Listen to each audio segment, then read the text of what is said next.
အားလုံးပဲမင်္ဂလာပါရှင်ကျမကတော့ဆရာမင်းသင်္ခါရီတပြည့်ဆရာမဆွေစင်ဝင်ဖြစ်ပါတယ်ယခုတစ်ပတ်ဒီဇင်ဘာ26 2025မှာဇန်နဝါရီ2ရက်2026အတွင်း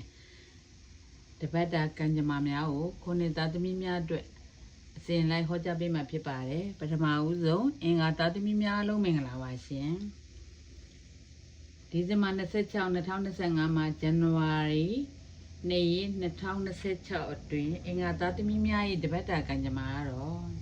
နှစ်သစ်တွင်ကံကောင်းခြင်းများတင့်တွေယူဆောင်လာသောအချိန်ကာဖြစ်ပါလိမ့်မယ်။မြေသစ်များဝင်ခြင်းမိတ်ဆွေသစ်များရခြင်းစစ်ပစ္စည်းသစ်များဝင်ခြင်းဖြစ်ပါလိမ့်မယ်။ရွှေလစ်စွတ်စိတ်လစ်စွတ်လည်းရပါလိမ့်မယ်။ဝန်ထမ်းဖြစ်ပါကတင်နှမ်းများတရခြင်းရေချမြေချ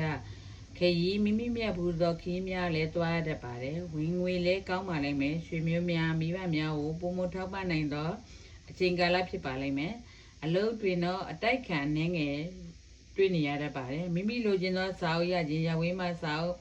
စာတစောင်ရောက်လာခြင်းများလည်းဖြစ်လာပါလိမ့်မယ်အလုပ်နေရာပြောင်းတတ်ပါတယ်ကောင်းသောပြောင်းခြင်းဖြစ်ပါလိမ့်မယ်ရွှေနာရီတော့ထွက်တတ်ပါတယ်ရှင်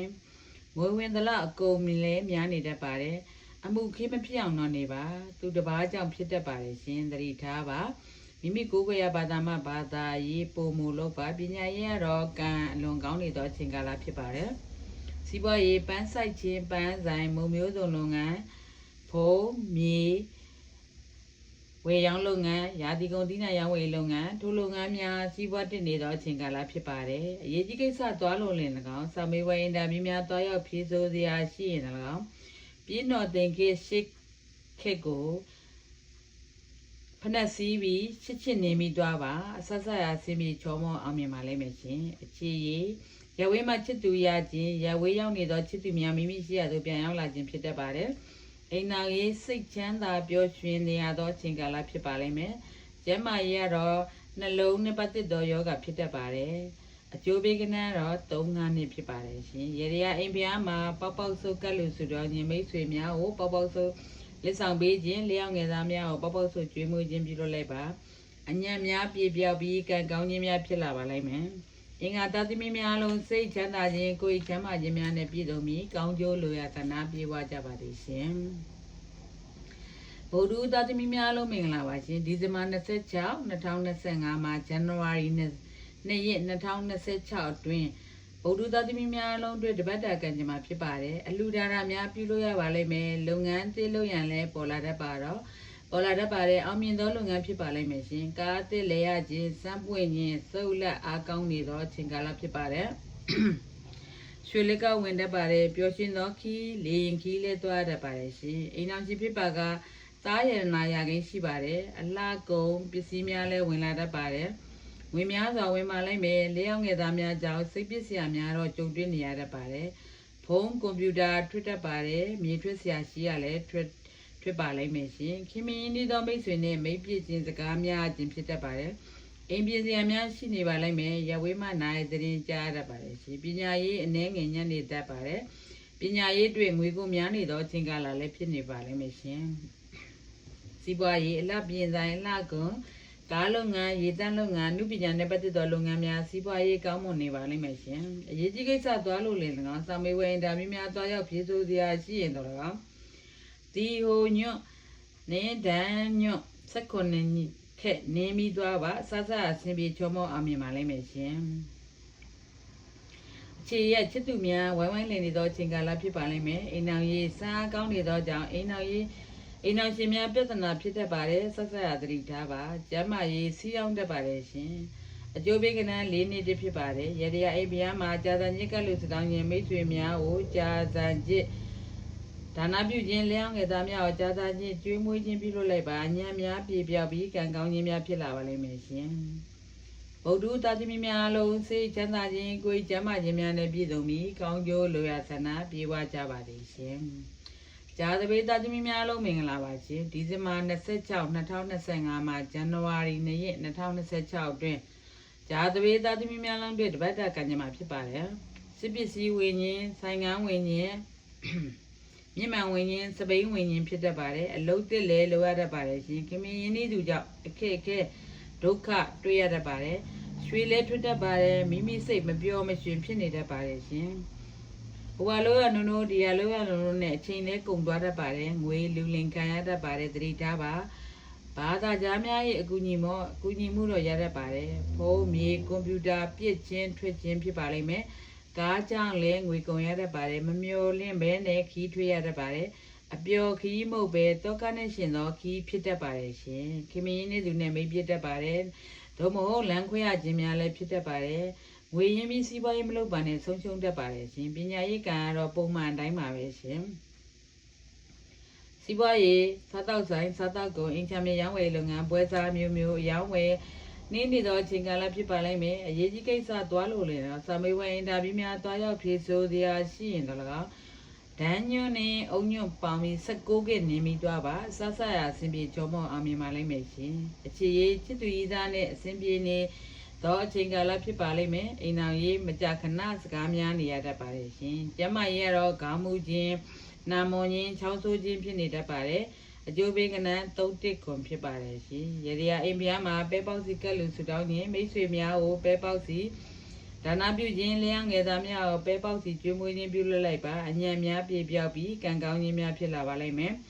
ဂျာတပေတာသမီများအလုံးစိတ်ချမ်းသာခြင်းကိုယ်ကျမ်းမာခြင်းများနဲ့ပြည့်စုံပြီးကောင်းကျိုးလိုရာဆန္ဒပြေဝကြပါစေရှင်တောက်ကြသားသမီးများအလုံးမင်္ဂလာပါရှင်ဒီဇင်ဘာ26 2025မှာဇန်နဝါရီ2ရက်2026အတွင်းတောက်ကြသားသမီးများအလုံးတွေတပတ်တာကံကြမ္မာဖြစ်ပါတယ်အိုးသိအိမ်သိနေရာသိရောက်တတ်ပါတယ်အလုတ်သစ်လည်းပြောင်းရွှေ့ရတတ်ပါတယ်ပညာတစ်ခုခုသင်ကြားရတတ်ပါတယ်ရှင်မြေဝင်ရင်ကားဝင်ရင်လည်းဖြစ်တတ်ပါတယ်ငွေဝင်သလောက်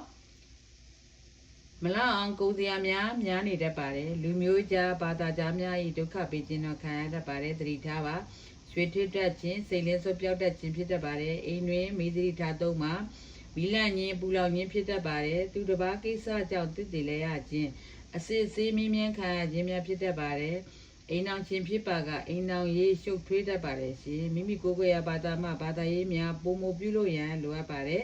ဒီခုတစ်ပတ်ကာလတော့အကောင်းအဆိုးတွန်တွဲနေသောအချိန်ကာလဖြစ်ပါတယ်ပညာရေးအတွက်ကငွေကုန်များနေတတ်ပါသေးတယ်ရှင်စီးပွားရေးအင်ချမ်းမြေရောင်းဝယ်ရေးလုပ်ငန်းယာတီကုန်သီးနှံရောင်းဝယ်ရေးကားလုပ်ငန်းငွေလွှဲလုပ်ငန်းထိုးလုပ်ငန်းများအခြေအနေကောင်းတစ်လက်မကောင်းတစ်လက်ဖြစ်နေပါလိမ့်မယ်အရေးကြီးကိစ္စသွားလို့လည်းစာမေးပွဲအင်တာဗျူးများသွားရောက်ဖြေဆိုစရာရှိရင်တော့အုံညွန့်6ညွန့်ကန်ကောင်ညွန့်15ညွန့်ပေါင်းပြီး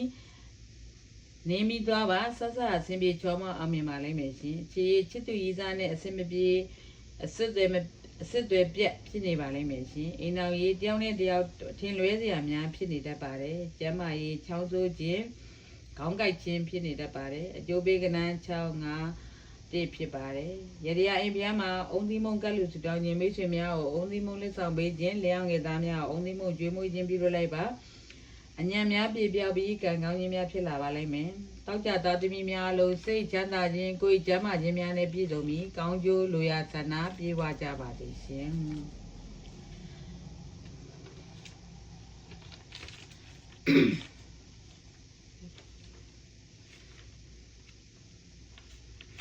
စနေသားသမီးများလုံးမင်္ဂလာပါရှင်ဒီဇင်ဘာ26 2025မှာဇန်နဝါရီ2ရက်2026တွင်စနေသားသမီးများလုံးတွေတပတ်တာကံကြမ္မာဖြစ်ပါတယ်ရွှေသစ်ဝင်ရင်းမြေဝင်ရင်းကွန်ပျူတာဝင်ရင်းဖြစ်ပါလိမ့်မယ်စိန်လေးစိုးရွှေလေးစိုးဝင်ငိမ့်ရှိပါတယ်အိမ်တင်မင်္ဂလာပြုလို့ရတတ်ပါတယ်ရွှေမျိုးသားကြီးများ၏အလူမင်္ဂလာများမင်္ဂလာကိစ္စများလည်းလုပ်ကံပေးရတတ်ပါတယ်ဆိုင်ကဲဆိုင်ကားကြောင်ငွေကုန်ရတတ်ပါတယ်အရေးကြီးစာရေးစာတမ်းကြောင့်လည်းစိတ်ညစ်နေရတတ်ပါတယ်အိမ်ပြင်စရာရှိကအမြန်ဆုံးပြင်လိုက်ပါဒီစတိထားသုံးမှာမီလန့်ညင်ပူလောင်ညင်တက်လိုက်ခြင်းဖြစ်တတ်ပါတယ်စစ်ပစ္စည်းတွေများဝင်လာပါလိမ့်မယ်ခင်မင်းသောမိတ်ဆွေနဲ့မိတ်ပစ္စည်းများဖြစ်တတ်ပါတယ်ပညာရေးကံအနေနဲ့ကတော့စီစဉ်ထားသမျှတွေမအောင်မြင်ပဲအစီအစဉ်ပြတ်တတ်ပါတယ်ရှင်စီးပွားရေးယာတီကုန်သီးနှံရောင်းဝယ်ရေးလုပ်ငန်းရေးဆိုင်ဘီယာဆိုင်စားတောက်ဆိုင်လုပ်ငန်းများအထဲလေးရောင်းဝယ်ရေးလုပ်ငန်းပုံမှန်တိုင်းလည်ပတ်နေသောအချိန်ကာလဖြစ်ပါတယ်အရေးကြီးကိစ္စသွားလို့လည်းနော်စာမေးပွဲအင်တာဗျူးများသွားရောက်ဖြေဆိုစရာရှိရင်တော့ကစွန်းညွတ်ဆယ်ညွတ်ကိုနေမိသွားပါဆက်ဆက်အဆင်ပြေချောမောအောင်မြင်ပါနိုင်မယ်ချီရေးမင်္ဂလာကိစ္စများဆောင်ရွက်နေရသောအချိန်ကာလဖြစ်ပါတယ်အိမ်တော်ရေးစကားများနေရတတ်ပါတယ်ရှင်ကျမရေးဝမ်းပိုင်းနဲ့ပတ်သက်သောယောဂဖြစ်တတ်ပါတယ်အကျိုးပေးကနန်း643ဖြစ်ပါတယ်ရှင်ရေဒီယာအိမ်ဖျားမှာ လက်ဖေးတုပ်ကတ်လူစုတောင်းခြင်းမိတ်ဆွေများကိုလက်ဖေးလက်ဆောင်ပေးခြင်းလျောင်းငယ်သားများကိုလက်ဖေးတုပ်ကျွေးမွေးခြင်းပြုလုပ်လိုက်ပါအညံများပြေပြောက်ပြီးကံကောင်းခြင်းများဖြစ်လာပါလိမ့်မယ်စနေသားသမီးများအလုံးစိတ်ချမ်းသာခြင်းကိုယ်ကျမ်းမာခြင်းများနဲ့ပြည့်စုံပြီးကောင်းကျိုးလိုရာဆန္ဒပြေဝကြပါစေရှင်တနင်္ဂနွေသားသမီးများအလုံးမင်္ဂလာပါရှင်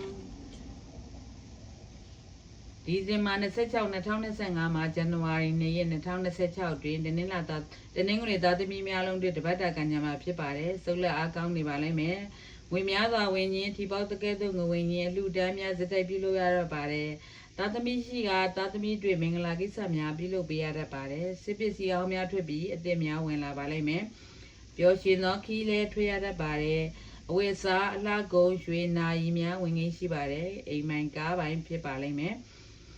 ရှင်အကြောင်းတတော်ဝင်းရင်ကြောင်းမြင့်နာများဝင်းရင်ဖြစ်ပါလိမ့်မယ်အလုတ်တွင်ထိလူကြီးစသမားကြီးကုညီမသားမှုရခြင်းယာရုတ္တဆရာကြီးယာရုတ္တခြင်းဖြစ်တတ်ပါတယ်လေအောင်ငယ်သားကောင်းများထွက်ခြင်းလေအောင်ငယ်သားကြောင့်စိတ်ညစ်စရာများကြုံတွေ့နေရတတ်ပါတယ်ပညာရေးကံကတော့ငွေကုန်မီမောင်မြင်သောအချိန်ကာလဖြစ်ပါတယ်စီးပွားရေးကားလုပ်ငန်းထဲလေရောင်းဝယ်လုပ်ငန်းငွေလဲလုပ်ငန်းတွတ်တန်တဲ့ရောင်းဝယ်လုပ်ငန်းရွှေဆိုင်ထိုလုပ်ငန်းများအောင်မြင်နေသောအချိန်ကာလဖြစ်ပါလိမ့်မယ်အရေးကြီးကိစ္စသွားလို့လည်းနော်စာမေးဝင်အင်တာဗျူးများသွားရောက်ဖြေဆိုစရာရှိရင်တော့၎င်းစီးစွာညွတ်6ညွတ်နေမိသွားပါဆဆအစီမြေကျော်မအောင်မြင်ပါလိမ့်မယ်ရှင်အခြေရေးစမ်းပွင့်နေသောချိန်ကာလဖြစ်သောကြောင့်ချစ်သူများနေပြီးရွေးရခက်နေရပါလိမ့်မယ်ရှင်အိမ်အောင်ရေးမင်္ဂလာရင်သာယာပြည့်စုံသောချိန်ကာလဖြစ်နေပါလိမ့်မယ်ကျမ်းမာရေးအပူလောင်ခြင်းဓာတ်လိုက်ခြင်းဖြစ်တတ်ပါတယ်အကျိုးပေးကဏ္ဍနှစ်6ခုဖြစ်ပါတယ်ရှင်ရရအိမ်ဖျားမှာနွားနို့ကတ်လူစတောင်းခြင်းမိတ်ဆွေများကိုနွားနို့တိုက်ကျွေးခြင်းလျောင်းငယ်သားများအောင်နွားနို့တိုက်ကျွေးခြင်းပြုလုပ်လိုက်ပါအညံများပြေပြောက်ပြီးကံကောင်းခြင်းများဖြစ်လာပါလိမ့်မယ်တနင်္ဂနွေသားသမီးများအလုံးစိတ်ချမ်းသာခြင်းကိုယ်ကျမ်းမာခြင်းများနဲ့ပြည့်စုံပြီးကောင်းကျိုးလိုရာဆန္ဒပြေဝကြပါသည်ရှင်တနင်္လာသားသမီးများအလုံးမင်္ဂလာပါရှင်ဒီဇင်ဘာ26 2025မှာဇန်နဝါရီ2ရက်2026တွင်တနင်္လာသားသမီးများလုံးတပတ်တာကံကြမ္မာဖြစ်ပါတယ်အလုတ်ကင်တိုးတက်ကြီးပွားပါလိမ့်မယ်အိမ်သစ်မင်္ဂလာပြုလို့ရခြင်းအလူမင်္ဂလာများပြုလို့ရခြင်းဖြစ်တတ်ပါတယ်ငယ်ရွယ်သူဖြစ်ပါကမိမိကိုယ်တိုင်အိမ်အောင်ကြတတ်ပါတယ်ရွှေသစ်ဝင်ခြင်းစိန်ဆွဲသည့်ဝင်ခြင်းဖြစ်တတ်ပါတယ်စစ်ပစ္စည်းအောင်များလည်းထွက်တတ်ပါတယ်ခီးသွားစရာရှိကခီးသွားတတ်ပါတယ်ရဝေးမမိတ်ဆွေရွှေမျိုးဧည့်သည်များခွဲခါရတတ်ပါတယ်ကားကြောင့်ငွေကုန်ရခြင်းကြောင်းပြင်းနာပျောက်ခြင်းပြစ်ခြင်းပြစ်တတ်ပါတယ်သတိထားပါသတိထားသုံးဆွဲပါငွေအတွက်အနေငယ်ပူပင်တော့ကဖြစ်ရတဲ့တို့ကျွေးရစရာရှိကမရပဲဆုံးရှုံးသလိုဖြစ်တတ်ပါတယ်မြေအတွက်စိတ်ညစ်စရာကြုံတွေ့ရတတ်ပါတယ်အလုတ်တင်ထစ်လူကြီးဆရာသမားကြောင့်၎င်းလျောင်းငယ်သားကြောင့်၎င်းစိတ်နဲ့ချောင်းများလေးတွေ့ရတတ်ပါတယ်ရှင်ထီးဖနက်နာရီထွက်ခြင်းပြစ်ခြင်းဖြစ်တတ်ပါတယ်ပညာရေးအတွက်ကတော့ငွေကိုများပြီးမောင်းမြင်တော့ချိန်ကာလဖြစ်နေတတ်ပါတယ်ရှင်စီးပွားရေးအလှပြင်ဆိုင်လှကုန်အမှုပညာနဲ့ပတ်သက်သောလုပ်ငန်းအမှုပညာရှင်များပုံမှန်တိုင်းလေပတ်နေသောချိန်ကာလဖြစ်ပါလိမ့်မယ်အရေးကြီးကိစ္စသွားလို့လည်းငါစာမေးပွဲအင်တာဗျူးများသွားရောက်ဖြေဆိုစရာရှိရင်တော့လိမ္မော်ညွတ်15ညွတ်နေမိသွားပါဆဆရာစီပီကျော်မအောင်မြင်ပါလိမ့်မယ်ရှင်အချစ်ရေးချစ်သူနဲ့ဆဆရာဆင်ပြေနေပြီးစိတ်ချမ်းသာနေရသောချိန်ကာလဖြစ်ပါတယ်အိမ်အောင်ပြီးကျမ်းမာရေးဉာဏ်ဖြစ်နေသောကြောင့်စိတ်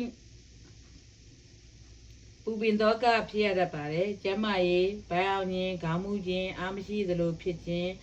သွေးအားနည်းခြင်းဖြစ်တတ်ပါတယ်အကျိုးပေးကဏ္ဍ643ဖြစ်ပါတယ်ရှင်ရရအိမ်ဖျားမှာအိမ်တပည့်ညွန့်ကလူစုတောင်းခြင်းမိတ်ဆွေများကိုတပည့်ညွန့်လက်ဆောင်ပေးခြင်းလျောင်းငယ်သားများကိုတပည့်ညွန့်လက်ဆောင်ပေးခြင်းပြုလုပ်လိုက်ပါအညံများပြပြောက်ပြီးကံကောင်းခြင်းများဖြစ်လာပါလိမ့်မယ်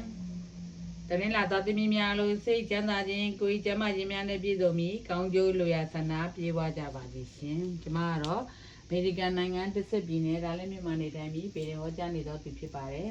ကျွန်မကိုစင်စစ်မပြတ်ဗေဒမင်းနေကြသော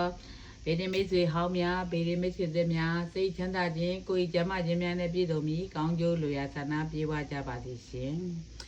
ကဘာသူကဘာသားများအလုံးမြန်မာပြည်သူမြန်မာပြည်သားများအလုံးကိုယ်နဲ့သားသမီးများအလုံးစိတ်ချမ်းသာခြင်းကိုယ်ကျမ်းမာခြင်းများနဲ့ပြည့်စုံပြီးကောင်းကျိုးလိုရာဆန္ဒပြေဝကြပါစေရှင်